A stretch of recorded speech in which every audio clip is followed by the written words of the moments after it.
Are you struggling to come up with fresh ad ideas that actually work, or is creative fatigue killing your ad performance? Either way, I'm here to solve that problem, and today I'll show you how to create ads that lower your CPA, boost your ROAS, and help you scale profitably and avoid creative fatigue, basically. Just before Q4, every brand owner's, wet dream. So let's just dive straight into the presentation. So first, let's reanalyze the 30 days performance of your creative. What are top performing creatives? What are the worst performing creatives? Any ad fatigue? What angles are working? What are the top performing formats? What are some great hooks that are working? This will help you get an overview of what to prioritize and what to, throw in the bin that isn't working. So let's jump into the research, the most important part. So before that, I want to mention, build out a database for this, take notes, do it in Google Doc or Notion, just something you can go back on during Q4, Q1, Q2 to create even more bangers, ad creatives. It's a great way to do it. So here's a quick overview what we will cover in the first research, then we'll go over to ideation. But yeah, just a quick overview. Okay, so product link collection. You need to put it into different sections, like you can see, product research and then brand research. So let's cover product research. In this section, add landing pages, best performing ads, review and testimonials, a couple of them. And then we talk about brand research in document. So competitor ads, use foreplay, look through the ad library, use your own knowledge. You can use surveys. ChatGPT is amazing. I will talk more about that later. Forums such as Quora or Reddit works great. Blog and articles, and YouTube and Twitter, obviously. Some quick tips. So let's look at the credibility of your brand. You must dive into what makes your brand credible. What's so special about your brand? What makes it stand out from others? Competition, basically. So you can look at press releases, testimonials, company background, founder's background, and manufacturer process. For example, if you're manufacturing in the US, you can use that as a USP. If you compare that to other brands, maybe producing in China, that's a valid point to bring up in your ads. Okay, let's look at the competitor analysis. So competitor analysis, competitor brands, we look into that. It's self-explanatory. Affinity brands is similar target market and feeling, but they're not direct competitors. So if you always copy your competitors, you will always be a step behind. So look at affinity brands, what they're doing, same way you're doing for competitor brands, and you will be able to loop your competitors. And for each of them, look at similarities, differences, and ad library links. And also ask yourself, is your product priced higher or lower than the competition? Is your product better quality than each of the competition? Why? How? What would make your product a best choice above all other competitors? And when you answer those questions, you can craft a better messaging and position yourself better. Step 4. So this is where you dive deep into 2 best-selling products you guys have. Look at the features, benefits, what difference does this product have than the competition on the market. And when you do this, look at what exactly is the product, what is their personality, the people that buy it, who is the creator of the product, what problem does your audience have, how does the product solve the problem, what problem does this product solve. So yet again, these questions are really important to craft good ads. Number 5, collect data. In high school, we learned about name, age, occupation. That's too basic. So we do it in a different way. We recommend you guys to dive deeper into the core problems, the needs, the desires, the core beliefs, the favorite competitor brands of your ICP, and the objections they have around competitors or your brand. It's a bit psychological, and that way you can have better performing ads. Number 6, value breakdown. So why your brand? Ask yourself that question. Why? Why your brand for the customers? Do this by looking at the functionality level and emotional. And some more points to dive deeper into why. Why does each of your core demographic need the product in their life?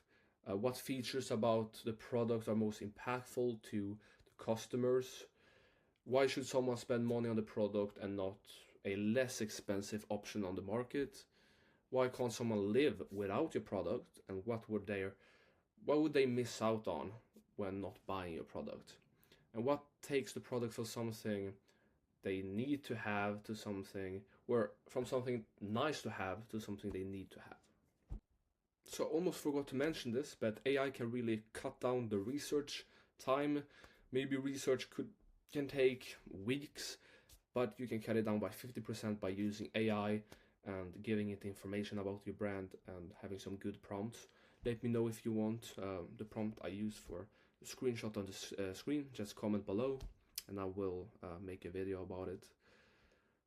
But some prompts I can give you: list out some common things the customers like or don't like about your product, add angles that sell this product, or add angles to sell this product using Facebook ads.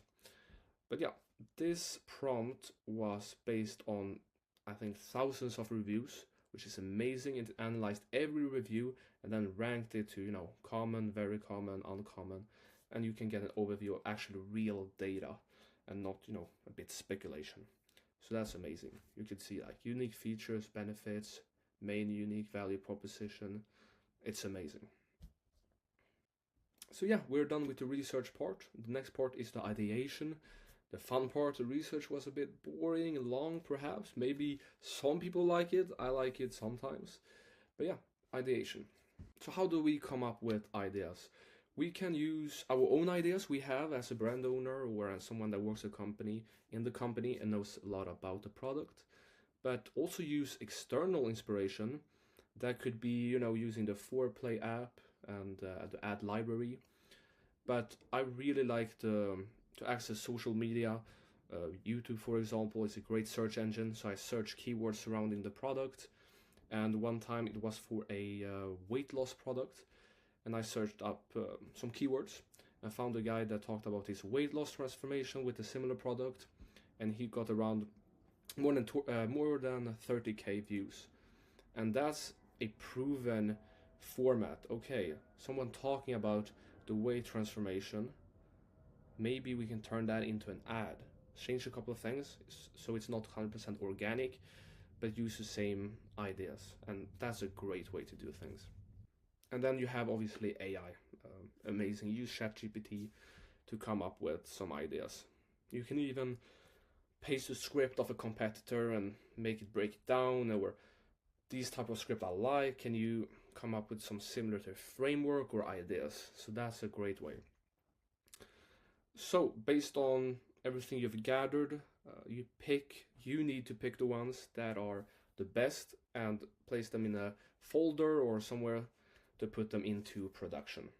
And the thing I wanted to mention about AI, there will be no shortage of ideas surrounding ads, but you need to be the one to pick the right ideas and make them into production. That's the hard part. That's why you need the research, why you need to understand, and you need the human and not the AI to make the final decision. And then gather the USP pain points from the research into another folder to summarize, to easily see everything, get an overview of the USPs and the pain points, and move on to the next part. So number 2, you can write down the USP, the pain points from the research, into another folder to get an overview of everything. But to explain this a bit, practically, I have this screenshot here I want to go a little bit deeper on. But you start with the core angles pretty much. So pain point, USP, basically the big ideas related to the product. Then you take the core angles and make them into a add angle. And that is what you can see on the side of the screen here. So you have, let me just points. He really determined the core angles, ergonomic. This was for some premium share, if I remember correctly. Ergonomic, comfort, premium design. That's the core angles. Then we developed the ad angles, what we should talk about, the angle of the ad. So support natural posture alignment, reduce back pain for long hours of sitting, and you can see the rest. So you see a bit how it all works in the real world. So last of all, we will brainstorm hooks and visuals, because we don't write everything and then create the hook of the script. We start with the hook and then we come up with the rest, like, you know, the popular YouTubers does that way.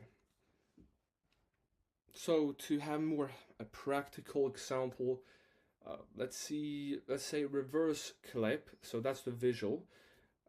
Reverse footage of a bar, maybe a bar product being eaten for fun. It's an eye-catching effect. So, you know, reverse footage. And the text, or what the person says, is satisfy your sweet cravings without the guilt. So yeah, that's that. It was a bit of a summary of everything.